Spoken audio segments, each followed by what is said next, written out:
welcome back YouTube to the Cutlass Board Games channel. I am Keith, the main guy here, and I've been playing Blood on the Clocktower for about 7.5 years. I was part of the playtesting experimental group in Sydney for a long time. I helped run events in Sydney for a long time before Kickstarter came out. And now that the online client is up and running, I've been playing a lot more online games, and I've kind of gotten really excited about creating custom characters.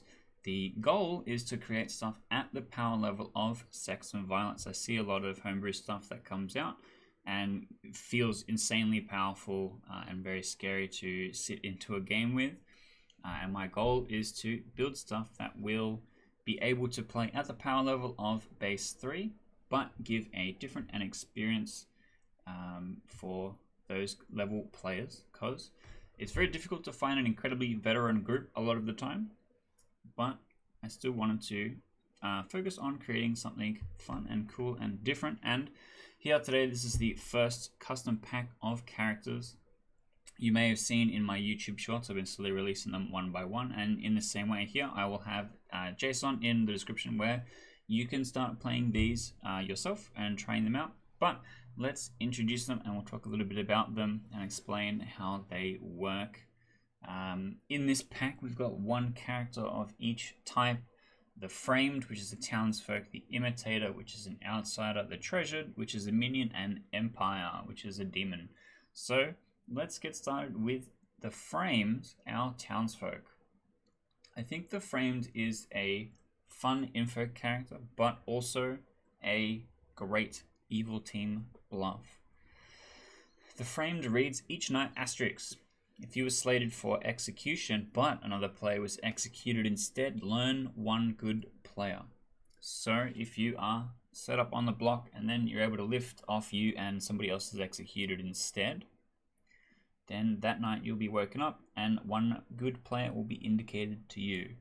The Framed is a great character where if you're an evil player on the block, you go, whoa, look, I'm claiming all of these crazy things because I wanted to get nominated. Everyone's voted for me. I'm actually the Framed. Please lift off this. Let's execute somebody else so that I can get my information tonight. It's a great backpedal kind of bluff. But also, if the Framed becomes trusted, it means that you want to be trying to slate them with exactly the minimum number of votes. Evil players can lump onto this to overvote to make it really hard to execute other different players if there is a liftoff.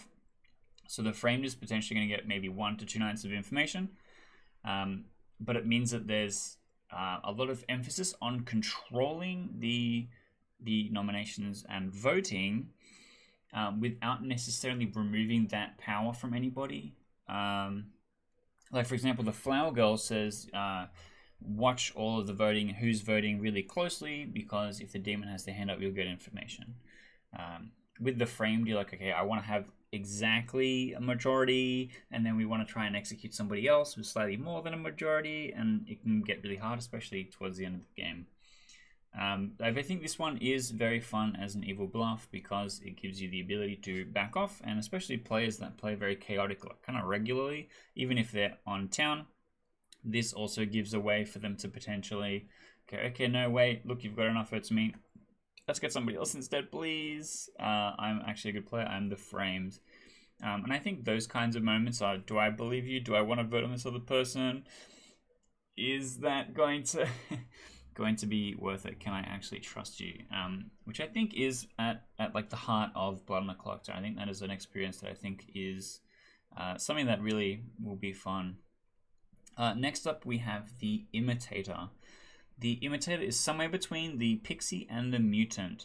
The Mutant is mad. They just can't really claim to be an outsider. And so they never really are encouraged to publicly claim to be a specific thing, which is what madness is supposed to be. Whereas the Pixie, in a lot of the games that we've been playing recently with the Pixie, they will double claim. Everyone in the town will be like, oh, there's a double claim. We need to kill one of these people because they have to be evil. Even though the Pixie, and sometimes additionally the Serenovus is on the script, and it still pushes to that person being executed. And often the Pixie will back down and go, okay, no, actually I was the Pixie which is a great way of working that bluff. But if you are actually the pixie, you will lose your ability. Or when executed and dead, both of these characters can then claim, okay, look, this is actually what I was. The imitator is a more scarier version of these two things. You start knowing one in-play character, you are mad that you are that character, or that character dies even if you are dead. So you must maintain that double claim and be convincing, or the actual person of that info character or whatever that you've seen will die, and you have to sit there and double claim with them the entire time. And maybe if you're really lucky, in a whisper you can be like, I'm the imitator, please, I'm sorry, and do your best to keep them alive. But upside, you know for a fact that that in-play character is a good person, right? You know that character is in the game. The person probably claiming that is going to be a good player. You can trust them. They're not going to trust you because you're going to be double claiming them with an inch of your life. And then even if you're dead, you have to maintain that bluff forever throughout the game, or else that player will die, which I thought was a much more outsider kind of way, where you have to try and play in a certain way, but you also get information. You still can work with the town, but the detriment is that you are going to be double claiming most likely an important information character. Next up, we have the Treasured. So the Treasured is like the Baron. The Baron adds 2 outsiders at the beginning of the game. Instead, the Treasured chooses 2 good players to become outsiders of your choice. This is like the next logical step. If you go, Baron is step 1, Godfather is step 2, and then the Treasured is step 3. You will know exactly which outsiders they are. If the outsiders are super detrimental, then you are able to know and set that up. Especially, obviously there's going to be a jinx or something like the Damsel, because that would be instantly game winning. But you're able to set up like a specific person to be a drunk, or a specific person to be mad the entire game about something, depending on what outsiders are on the script. There are a couple good ones that do facilitate for this, like the Politician. If you're setting somebody up as a politician, you know confidently that this person is the politician. You can come to them, you go, I'm the Treasured, I'm the person that made you the politician, this is the game plan, we're going to win together as evil. And it does work really well with a lot of those kinds of outsiders. But as for running the Treasured, it's pretty simple. Basically, the Treasured will wake up on the first night. They will be indicated who the evil team is, and then they'll select 2 good players, and then select which outsiders they will add to the game. And then it means that instead of the Baron adding 2, where you have some games where a 9-player setup, you're like, oh, I really don't want 4 outsiders in trouble brewing. The Treasured sets to 2. So it would be, I control where and what 2 are in play in a 9-player game, or in a 10-player game, I'm adding 2. So it has a much more balanced outcome in the changes in play count, I think, compared to the Baron. And then finally, Empire. Empire is probably my favorite one of these 4. I have run a lot of playtesting with Empire because I believe Empire is a fantastic Teensyville demon. A lot of Teensyville games are designed, like for example Race to the Bottom, and a lot of Boom Dandy scripts that I've seen recently. We have a 30-second Teensyville game. And I would rather just wait for the 7th player to show up if that's the case. Empire is the opposite. Every Teensyville game of Empire that I have run has been a really interesting game-solving kind of thing where we get maybe 40 to 50 minutes of, and it feels like an actual real game where people are trying to solve what's going on. But let's read out the text.